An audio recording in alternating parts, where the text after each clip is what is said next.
bannange nsanyuse ye muli mutya okuba twayawukana nkomyewo Mukama Katonda tusobozesezza olunaku olwaleero nze Ssemambo Christopher anti nina kweyanjula gye muli mumanyi ayogera yaani nga tutambula mu lulimi lwaffe olw'Oluganda nga tukozesa ebisoko kwegendereza kumanya banno nakwewa bitiibwa.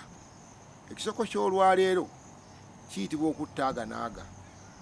Okuttaaganaaga singa oliwulira omuntu nga bakimwogerako omanya oyo tanywerera ku nsonga emu oba tanywerera ku kintu kimu, adda wano adda wali, akola kino akola kiri.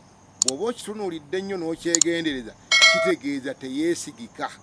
Osobola omuteeka mu nsonga zo oba mu bintu byo ogenda okwesinkana ng'abitabudde.